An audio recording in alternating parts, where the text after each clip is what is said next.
Welcome to Life Less Ordinary. It is late July and I thought I'd give you a quick garden tour of the potager garden, our vegetable garden that's down the back of our yard. Nothing much new is happening in the front of the yard. I have posted a separate video of Salome's no-dig garden bed and the progress that we're making with that. We have built some new compost, a new compost bay, so I will show some videos of that and talk about why we are increasing our compost bay volume and amount. We have had lots and lots of rain, and the ground is particularly wet at the moment. It is quite chilly. I have been doing some gardening in the potager area, and I'm about to show you what we've been doing. So if we come through here, so this is the entrance to our potager garden. You may remember that on this side we already had the trellising put up, the concrete Rio. Today Dean has managed to put this up as well, and I will start training this David Austin rose, I think this one's a Charles Austin, to that trellising. Now we have also had some issues because of the amount of rain. If I stand far enough back, you may actually be able to see that what was straight, aligned, all that sort of thing. Dean has tried to straighten it back up again, but because of the volume of water that is in the ground, lower down, everything is sinking. So the lovely trellising that Dean has built for me will obviously require a bit of stabilising, chocking up, that sort of thing. Anyway, he's done that today and it is now straight, and he's happy with it in his OCD way. This first garden here is entirely for plants. So, well, we do have a couple of garlic because I had some left over from when we planted the garlic out in that bed. But in here we have tulips. So you can see that they're coming up, tulips. They won't flower until probably late September, I think, maybe even late October, but I just can't quite remember. Then we have lots of ranunculus in here, so lots of those, rows of them down here. So I'm looking forward to lots of lovely flowers in that garden bed. I may need to put some form of supports, particularly for the ranunculus, I think, but I will think about that as we get further into the spring season. The garlic is doing really, really well. I'm expecting to have lots of garlic come November. There are 3 different varieties in here. So yeah, that should be some larger ones. So Melbourne Market, Spanish Roja, and I can't remember what this last one is. Note to self, note to anyone else there that's gardening, label everything because you won't remember. I don't remember. This last garden bed on this front row, we have been netting it because it has brassicas in here, and you can, well, here, let me see if I can try and lift this up a bit so you can have a look. You can see that some of these brassicas did get eaten, but they're starting to come back now that we have actually netted it. So we do have Chinese cabbage.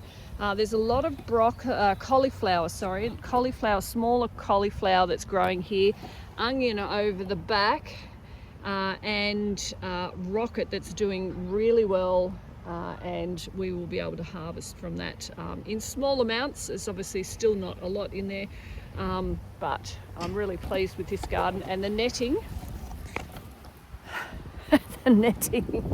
is working really well. We do just have to make sure we put enough supports on it to keep it from blowing off, because it has been extraordinarily windy as well as rainy.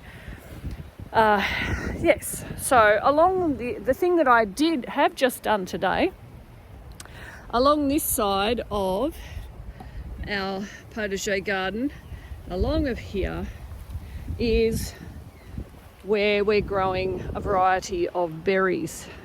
So I've just been given a whole heap of bare-rooted boysenberry canes, which I have just planted, mainly down this end here. So there are a variety, but so these ones down here will be boysenberries. I've got raspberries along here, a couple of young berries here, and then some more boysenberries down the end. So I'm hoping this year we will have a better harvest, and I know I am going to have to net these because they're not in massive clumps, so the birds will get at them very easily. When they're in big clumps, then the birds find it a bit hard to access it. So do we, but yeah, that's how it is. In this garden bed here, these are lettuce. So this has been planted a number of weeks ago, and then a couple of weeks later some cress. So we have been harvesting off those, so they don't look that great at the moment. Obviously for a family our size, we actually need this whole bed and maybe even another bed planted out with lettuce to provide for all of our family's needs. I have just planted today 2 rows of red odorless onions, and then over here 2 rows of brown onions as well. So that should be helpful. Come probably summertime, they will be ready to harvest. This bed here is where we had the sweet potato. So I gave it a couple of weeks and with nothing in it, and obviously it's been raining, so I haven't had to water. But the reason I've got this netted is because I've planted a green manure crop, which I will have growing for about 8 weeks. And this is just to remediate the soil, to add more nutrients into the soil. Once in 8 weeks' time, I will do something called chop and drop. I'll just chop it and then drop it onto the garden bed. Maybe sort of dig it lightly into the garden itself, and that will help with the soil and the nutrients, so that when I go to plant our spring crops, it will be a bit healthier and have the nutrients required for whatever I plant into this garden. So I put this seed down about 2 weeks ago, and then have netted it, and see, we've got worms, but you can see some of the seed there, but you can see that we're starting to get things sprouting, so that is a good thing, and it's just about to start sprinkling. Oh dear. So I will quickly get through this. Now, the only other things in here that are any different, I know. Over here, these first 2 garden beds, which I did originally have tomatoes in and a variety, some onions and some carrots. So in here, after those crops had finished, I planted a green manure. So this will give you an idea of what will happen in about 8 weeks from that garden bed over there where the sweet potatoes had been, and I've just planted the green manure. So I've just pulled all of this up. As you can see, pulled it all up. Maybe not all of it because that's still in the ground. So pulled it up and just dropped it onto the garden. So that's in this bed here. I've left the calendula. Love calendula. So pulled it all up and then just dropped it. And when we get another good day, I might just come out with a shovel and dig it into the soil. So that this will be ready again to plant any climbing things. So I did have tomatoes on here, tried cucumbers, which didn't work.